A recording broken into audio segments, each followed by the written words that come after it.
Welcome to Hub Hits. I'm Rudyard Griffiths, catching you up on the latest and greatest content appearing in the Hub today. In studio, we have David Coletto, the president, founder, and CEO of Abacus Data.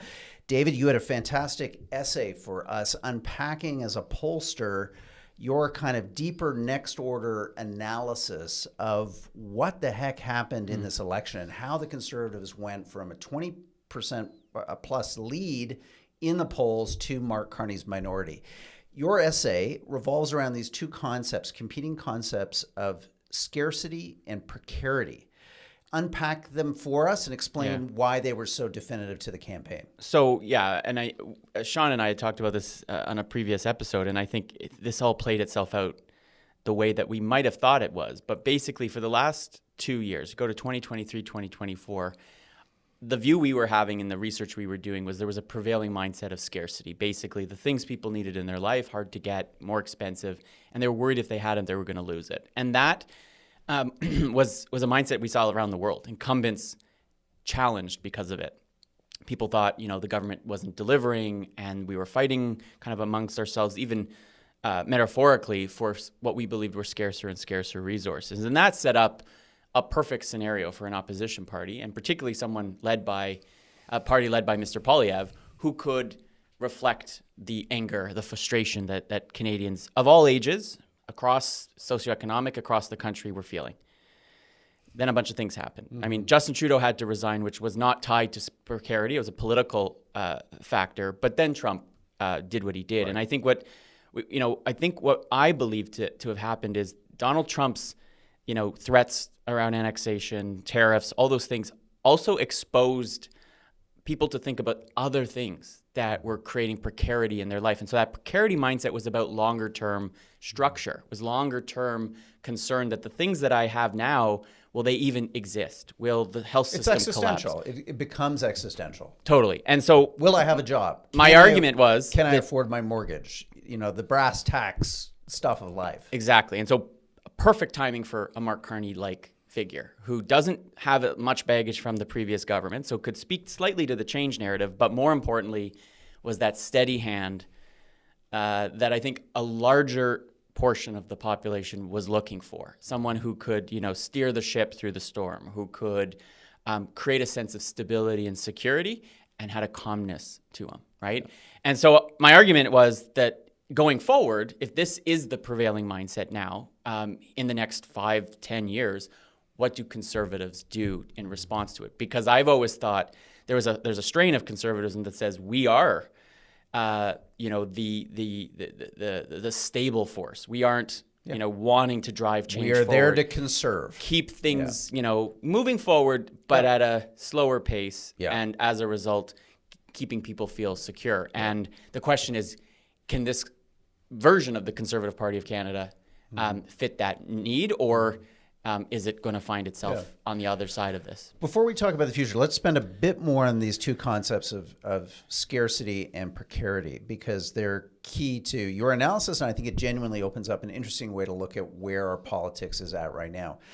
I see them in some ways as connected, because if you exist in a society that feels scarce when it comes to education, healthcare, transportation, key issues, you are more likely to be able to tip over into a moment of precarity, where suddenly simply wants become anxieties. And I think that's what's so important about your analysis, is that what happened in the election and this seesawing of the polls, which was so remarkable, was really an outpouring of anxiety on the part of the Canadian public, and then Mark Carney, in an very interesting way, being this remarkable candidate that, because of his CV, because of how he looks and talks, really zeroed in, David, did he not, on that emotion? And he kind of became the pill that people could take to literally bring down their anxiety levels about their future. I mean, he did two things very effectively. It was that he was the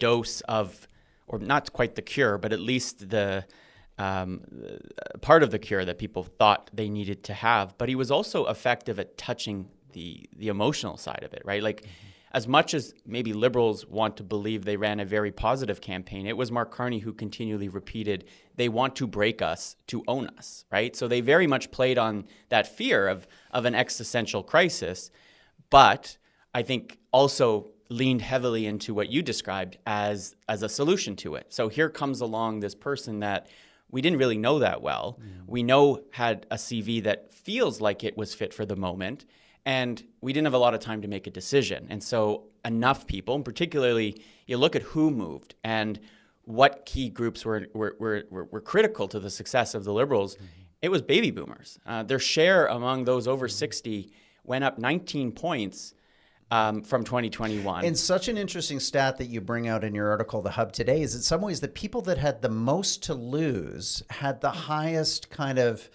precarity quotient, which seems counterintuitive because you think if you had a lot, if you had a gold-plated pension or a no mortgage house, you would feel more secure and less precarious. But your research found the opposite. Totally.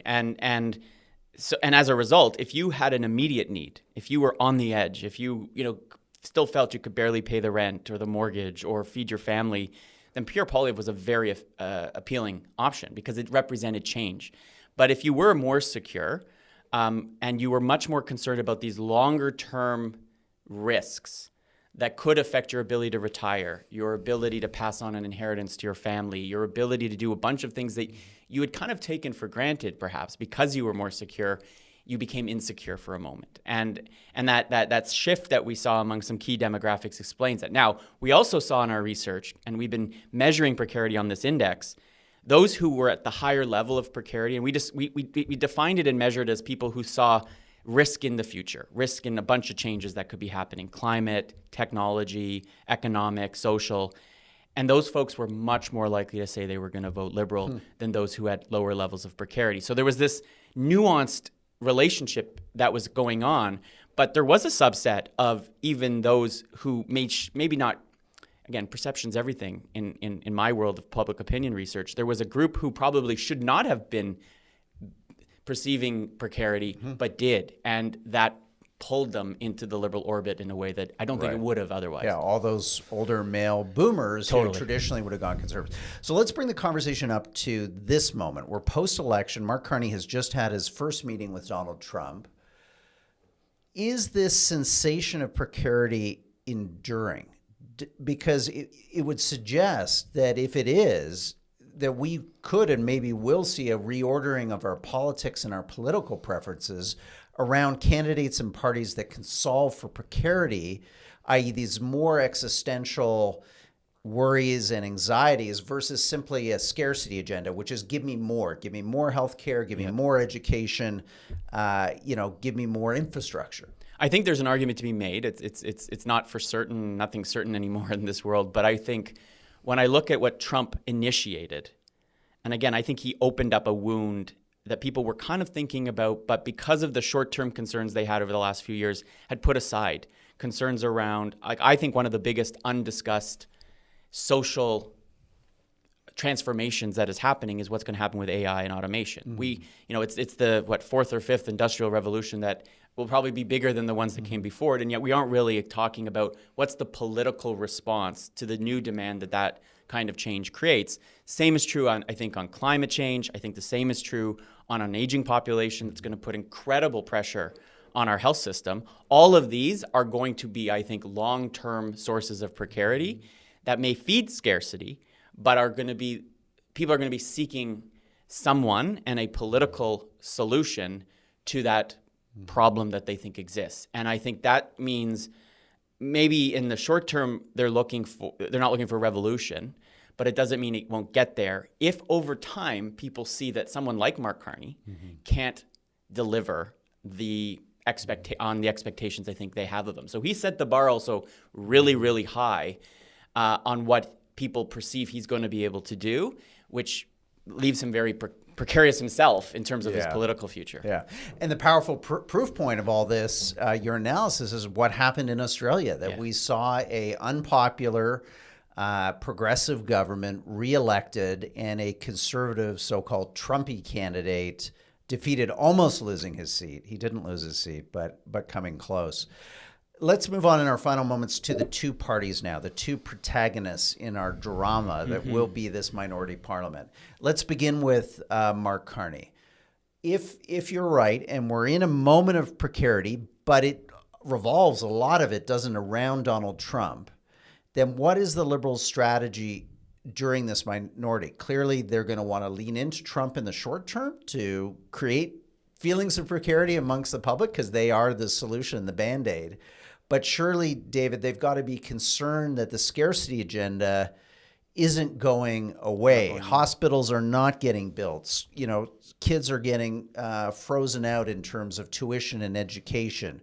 We're seeing, you know, a breakdown in the consensus around immigration in this country. There's a lot of big roiling issues beneath the surface. Yeah, and Mark Carney set a standard that he wants to create the strongest economy in the G7, which now is going to be the guidepost by which I think a lot of both the public and commentators and others judge him on that. And so I think the risk for the Liberals was the same risk that the Conservatives faced last year, and it coming into this election year, was the glue that held their political coalition together for the Liberals was Trump. And if for whatever reason that dissipates as a risk position, and Carney can't show progress on some of these other things, he's going to be left.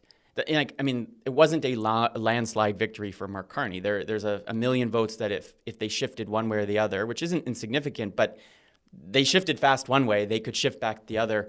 In a more fragile minority situation, that could create some trouble for him very quickly. And so that, I think, from a Liberal strategy is they still have to find a way to get some stuff done. And they can't, I think they kind of leaned and coasted on the Trump factor during the election. That's not going to be possible, I think, in the times of governing now. Yeah. Let's end on Pierre Poilievre. He will be back in Parliament, we assume, 60, 90 days after running in this by-election. What does he have to do? Because he built his reputation as a campaigner on the scarcity file, and he was rejected by the Canadian electorate on the precarity file, if we want to be honest about it, either because of perceptions around his rhetoric, his persona, maybe even his policies. People did not feel, especially these older boomers, did not feel that Pierre Poilievre spoke to their needs for security. That sounds to me like a pretty big hurdle for a leader suddenly to jump over, because it suggests a much more substantive rebranding or refashioning of that person's political proposition. Yeah, and I think the question is, can he do this? Both, not just like, because I don't, it needs to be authentic. And so the question is, you know, we know what more voters in Canada want today.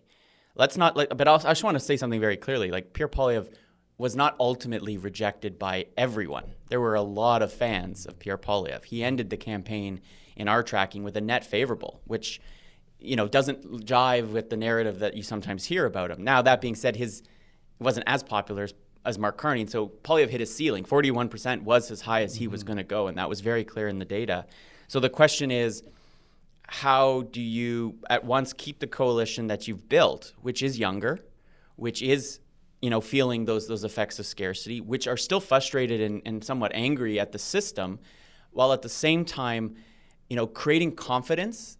Like, he's got to find a way to move from, you know, prosecutor in the courtroom to the judge you ultimately, or not the judge, maybe that's a bad analogy, but the person you actually want to you know, execute the verdict. Yeah. And I think that's the work he has to do. And I think Canadians, I've seen it, Canadians are open to watching someone grow. Yes. And so I think there's an opportunity for him. The question is, what lesson do they learn from this election? And it's not to reject everything they've done, because I don't think everything they've done has been a failure.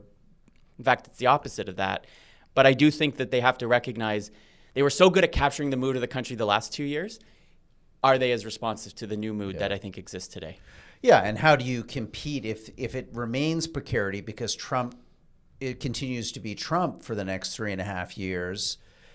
You know, you're competing with Mark Carney, who has a lot of bona fides as a proverbial fire extinguisher, from Brexit to our financial crisis in 2008 to, you know, a CV that frankly is best in class. So, wow, David, so much to talk about. I'm going to put your article up here on the screen for our viewers. If you're listening on our podcast feed, please go check out David's great piece for us in the Hub today, www.thehub.ca, and we'll continue to look for David Coletto's writings on thehub.ca to inform and engage us in the weeks and months to come. Thank you, David, so much for coming on the program. My pleasure. Thanks for having me.